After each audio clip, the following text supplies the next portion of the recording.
रंगरे।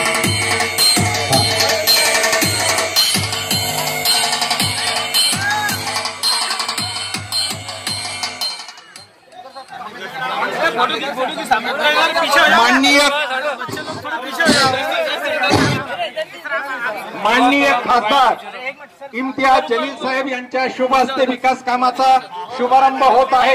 या प्रसंगी माजी नगराध्यक्ष रफिक शेख, गट नेते संतोष भाऊ कोले, सर्व सन्माननीय नगरसेवक फकीर मोहम्मद, नगरसेवक जावेद शेख आणि सर्व सन्माननीय नगरसेवक यांच्या साक्षीनं विकास कामाचा शुभारंभ होत आहे।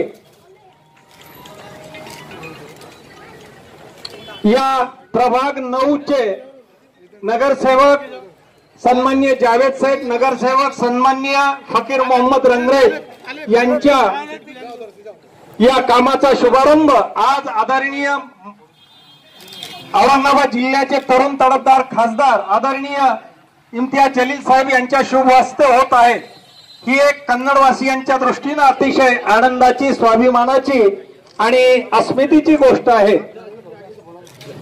उद्घाटन झाल्यानंतर सर्व सन्माननीय पाहुण्यांना आग्रहाची आणि विनंती की आपण स्टेजवर स्थानापन्न व्हावं। नेता संतोष भाऊ कोले साहब, हमारे कॉर्पोरेटर्स फकीरा भाई, जावेद साहब, सलीम साहब, याकूब भाई, यहाँ पर मौजूद जावेद सेठ, रफीक सेठ, वाहिद सेठ, कन्नड़ नगर परिषद के तमाम काउंसलर्स, मेरे हिसाब से सभी लोग आ गए हैं। मैं एक एक का नाम नहीं ले सकता हूं, लेकिन आप सभी का बहुत बहुत धन्यवाद। संतोष भाई कोले को ऐसा लगा कि मुझे मराठी आती नहीं तो वो हिंदी में बोल दिए, मैं मराठी बोलूंगा। मैं सबसे पहले तो आप सबका बहुत बहुत तहे दिल से शुक्रिया अदा करता हूं कि आप लोग यहाँ पर एक छोटे से कार्यक्रम के लिए यहाँ पर उपस्थित हुए हैं। मेरे बारे में जो हमारे लेक्चरर साहब ने, प्रोफेसर साहब ने जो बताया है, मैं आपका तहे दिल से शुक्रिया अदा करता हूँ। पूरी ईमानदारी के साथ कोशिश कर रहा हूँ कि 5 साल लोगों ने जो यकीन और भरोसा मुझ पर जताया है, 5 साल के बाद वो 4 लाख लोग जिन्होंने मुझ पर यकीन किया है, उनमें से एक भी आदमी को यह अफसोस नहीं होना चाहिए कि मेरा वोट गलत जगह पे गया। मैं यहाँ पर कन्नड़ में आज आने का मकसद यही था कि ये उद्घाटन का कार्यक्रम तो था ही, लेकिन 14 तारीख से दिल्ली में लोकसभा का अधिवेशन शुरू होने वाला है। उस अधिवेशन के अंदर हमारे किसानों की क्या समस्याएं हैं, हमारे तालुकाओं की, गांवों की क्या परिस्थिति है, चाहे वह आरोग्यों को लेकर हो या बिजली विभाग की अभी जो समस्याएं आपने बताई है, शेतकरियों के जो समस्याएं हैं, जब तक आप उनसे मिलेंगे नहीं, जब तक आप जाएंगे और समझेंगे नहीं, तो वहां पर मैं सही तरीके से उसको पेश नहीं कर पाऊंगा। तो इसीलिए यहाँ पर आने का मकसद भी यही था कि यहाँ पर क्या क्या समस्याएं हैं वो समझ के ले, और उसी दौरान यहाँ पे उद्घाटन का कार्यक्रम रखा गया था, उस उद्घाटन के कार्यक्रम के अंदर भी शरीक हो सके। संतोष भाई ने जैसा एक उदाहरण के तौर के ऊपर दिया है कि मैंने वेंटिलेटर्स का मुद्दा जो उठाया था, देखिए आज जब मैं यहाँ पर गेस्ट हाउस के अंदर बैठा हुआ था तो बहुत सारे निवेदन लोगों ने लेकर आए कि अपनी अपनी समस्याओं के ताल्लुक से।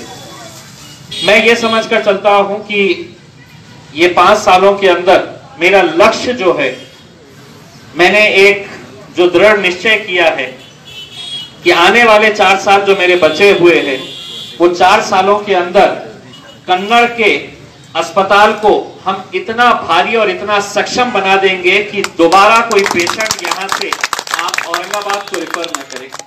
ये हमारी कोशिश है। देखिए अभी 3 दिन पहले जब जिलाधिकारी दफ्तर के अंदर मीटिंग हुई, उस मीटिंग के अंदर जब ये मुद्दा निकला कि वेंटिलेटर्स आज लोगों को क्यों नहीं मिल रहे हैं, क्या वजह है कि आज लोगों को वेंटिलेटर्स की वजह से कई पेशेंट्स की मौत हो रही है, तो मैंने एक सवाल उठाया कि कितने वेंटिलेटर्स आए हुए हैं जो आपने कन्नड़, गंगापुर और वैजापुर के अंदर दिए हैं। तो वहां पर मुझे आंकड़े बताए गए कि साहब कन्नड़ के अंदर हमने 2 लगा दिए, वैजापुर में 4 लगा दिए, गंगापुर में 5 लगा दिए। मैंने कहा ये लगा दिए आपने बराबर बताए हैं, आए कितने हैं इसका हिसाब दीजिए। तो पता चला कि कन्नड़ के अंदर 10 वेंटिलेटर्स आए हैं, पड़े हैं। गंगापुर जैसे इलाके के अंदर 19 वेंटिलेटर्स अगर आए हैं तो वो 19 वेंटिलेटर्स चलाने के लिए कितने डॉक्टर्स, कितने एमडी, कितने फिजिशियंस, कितने इंटेंसिविस्ट चाहिए, ये किसी को कुछ पता नहीं। आए हैं, रखे हैं। कन्नड़ में आए हैं 10, पड़े हैं। वैजापुर के अंदर भी वैसा ही कुछ हालत। हमने कहा कि अगर औरंगाबाद पेशेंट वेंटिलेटर की वजह से मर रहे हैं और आप ये वेंटिलेटर वहां पर ले जाकर पड़े हुए हैं, उसका इस्तेमाल नहीं हो रहा है, तो कहीं ना कहीं कुछ ना कुछ गलत हो रहा है। तब उन्होंने ये माना 19 वेंटिलेटर्स अगर चलाने के लिए अगर वहां पर डॉक्टर ही नहीं है तो इतने सारे वेंटिलेटर्स वहां पर दिए क्यों गए। तो बताया गया कि साहब वो पंत प्रधान पीएम केयर फंड में से डायरेक्ट आए और वो डायरेक्ट उधर चले गए। देखिए, दिल्ली में बैठा हुआ सेक्रेटरी ये नहीं जानता है कि कन्नड़ के अंदर डॉक्टर्स है या नहीं है। उसे ये मालूम है कि एक सरकारी अस्पताल है, लेकिन 10 वेंटिलेटर चलाने के लिए उनके पास नर्सिंग स्टाफ है क्या, डॉक्टर्स है क्या, तो नहीं है। ये मैं भी जानता हूं, आप भी जानते हैं। बस उस दिन जब मैंने हंगामा किया तो उसी दिन शाम तक वैजापुर के जितने बचे हुए वेंटिलेटर्स थे, तकरीबन 15 वेंटिलेटर्स उसी दिन औरंगाबाद आ गए हैं। आज कम से कम वो वेंटिलेटर्स किसी गरीब के इस्तेमाल में आ रहे हैं, किसी गरीब पेशेंट को उसका फायदा हो रहा है। तो ऐसी बहुत सारी चीजें हैं। आज जब मैं यहाँ पर आया तो कोले साहब मुझे बताया गया कि यहाँ पर एक गांव के अंदर एक अस्पताल हुआ करता था, जो बाद में रूरल हॉस्पिटल के तौर के ऊपर शुरू कर दिया गया है, वो बंद कर दिया गया है। अगर आप इजाजत दें तो सरकार डॉक्टर आपको कब देगी हमें पता नहीं है। हम कोशिश करेंगे कि वहां पर हॉस्पिटल दोबारा वो शुरू हो, लेकिन अगर नगर परिषद अगर इजाजत देता है तो हम कुछ ऐसे एनजीओज के साथ बात कर रहे हैं जिनका हॉस्पिटल्स के अंदर बहुत अच्छा काम है। मेरी उनके साथ अभी मीटिंग चल रही है। अगर वो इमारत अगर आप देते हैं तो हम पूना के एक ऐसे एनजीओ को यहाँ पर लेकर आएंगे जिसके डॉक्टर्स भी अपने खुद के रहेंगे, जो मुफ्त के अंदर पूरी मेडिसिन भी देंगे और पूरा इलाज जितने भी मेडिकल टेस्ट किए जाते हैं पैथोलॉजी लैब के, वो पूरे मुफ्त के अंदर कराए जाएंगे। उसका मॉनिटरिंग आप करिएगा, आप देखिएगा कि ये बराबर लोगों को सहूलत, और जिस दिन लगेगा कि नहीं ये एग्रीमेंट हमारा मुफ्त के अंदर का है, ये एग्रीमेंट से हटकर है, दूसरे दिन उनको हम वापस भेज देंगे। लेकिन इमारत अगर हॉस्पिटल की है और अगर वो खाली पड़ी हुई है तो उसका कहीं ना कहीं इस्तेमाल होना चाहिए। और बहुत लोग हैं ऐसे जो अच्छा काम करने के लिए तैयार हैं, आगे आने के लिए तैयार हैं, अपना पैसा लगाने के लिए तैयार हैं। तो हमारी कोशिश ये रहेगी कि मैं ये अधिवेशन खत्म होने के बाद वो मीटिंग एक आपके साथ करते हैं, आप इजाजत दें तो हम जल्द से जल्द वो हॉस्पिटल वहां पर हम शुरू करेंगे। दूसरी देखिए, किसी ना किसी को तो फॉलो करना, हर वक्त कोई शिकायत करते रहेगा तो ये तो मुमकिन नहीं है। आपको मैं बता दूं कि 150 करोड़ रुपए लगाकर औरंगाबाद की सुपर स्पेशलिटी बिल्डिंग तैयार की गई थी। 150 करोड़ रुपया किसको कहते हैं। 2018 के अंदर बिल्डिंग बनी थी, लेकिन जब ये कोरोना हुआ तो पता चला कि ये स्कूल की बिल्डिंग हमको लेना है, ये होटल हमको लेना है, ये इमारत खाली पड़ी है। तो एक दिन मीटिंग के अंदर मैंने कहा कि वो 150 करोड़ रुपए की बिल्डिंग वो तो खाली पड़ी है, उसका इस्तेमाल कौन कर रहा है। तो जब वो मुद्दे को मैंने बहुत जोर लगाकर पीछे पड़ा तो विभागीय आयुक्त ने सेक्रेटरी को पत्र लिखा और कहा कि ये 150 करोड़ रुपए की बिल्डिंग हमारी तैयार है कि हमको जल्दी से डॉक्टर सैंक्शन कर दे, हमको नर्सेज सैंक्शन कर दे, हमारा जो क्लास 3 क्लास 4 का स्टाफ है वो सैंक्शन कर दे। तो वो सेक्रेटरी का जवाब क्या आता है सुनिए। हॉस्पिटल के लिए बनी हुई बिल्डिंग, वो कहता है कि हम दे देंगे लेकिन इसकी पगार कौन देगा। अब हॉस्पिटल के अंदर अगर आप बनाने के लिए 150 करोड़ रुपया खर्च किए हैं तो मीटिंग के अंदर फिर ये सवाल हुआ कि ये डॉक्टर्स की पगार कौन देगा। तो मैंने उनको सुझाव दिया कि ये हॉस्पिटल के लिए बनी तो बिल्डिंग है, अब अगर इसके ऊपर ये विवाद चल रहा है कि डॉक्टर की पगार कौन देगा, तो इसको बंद कर दो, अपन थिएटर बना देंगे, यहाँ पर फिल्म दिखाएंगे लोगों को। नतीजा ये हुआ कि आज वो पूरे स्टाफ का रिक्रूटमेंट अभी चालू है और मेरे हिसाब से औरंगाबाद के अंदर कोई इतना प्राइवेट हॉस्पिटल भी इतना आलीशान नहीं होगा जितनी 5 स्टार फैसिलिटी उस सुपर स्पेशलिटी हॉस्पिटल के अंदर है। 2013 के अंदर संतोष भाऊ औरंगाबाद को 200 बेड का हॉस्पिटल सैंक्शन किया गया था, 200 बेड का वुमेन एंड चाइल्ड हॉस्पिटल। मैं जब 2014 के अंदर आमदार बना तो मैंने ये पता किया कि ये हॉस्पिटल के ताल्लुक से क्या है। 2017 तक मैं फॉलो करता रहा कि ये हॉस्पिटल क्यों नहीं शुरू हो रहा।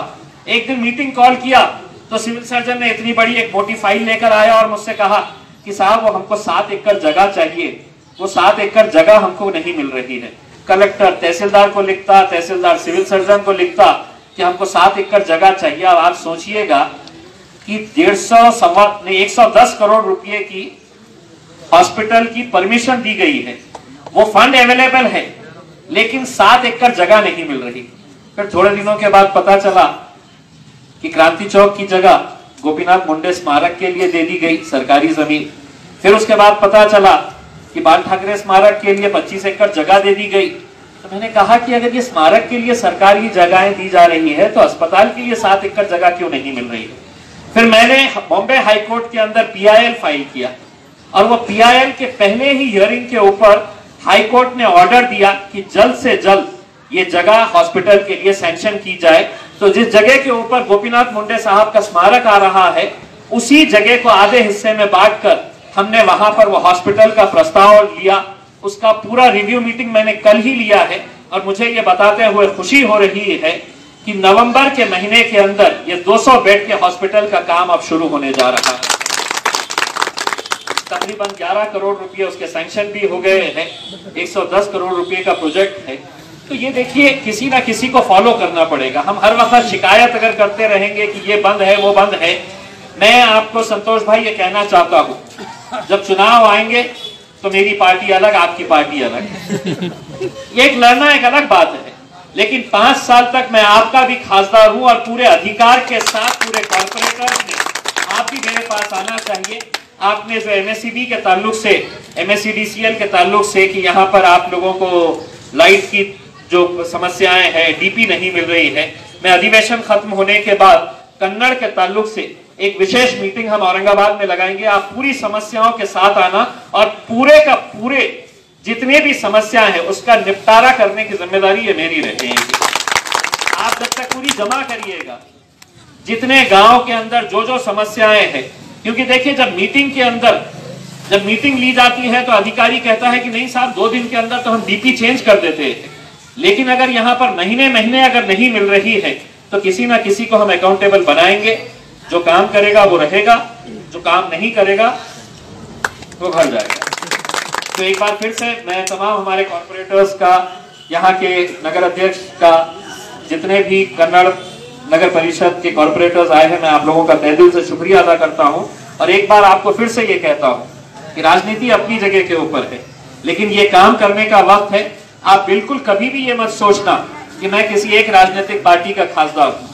जब हम इलेक्शन लड़ते हैं तो पार्टी के नाम के ऊपर लड़ते हैं, लेकिन जब चुनकर आते हैं तो मैं तमाम जाति, धर्म, मजहब और तमाम राजनीतिक पार्टियों का खासदार हूँ। ये आप लोगों को बताने के लिए आया हूँ और उम्मीद करता हूँ कि आप लोग बिना झिझक के आप कभी भी मुझे कॉल कर सकते हैं, आ सकते हैं और आपकी जो समस्या है मैं उसको निपटाने की पूरी कोशिश करूंगा, एक ईमानदार कोशिश। बहुत बहुत धन्यवाद।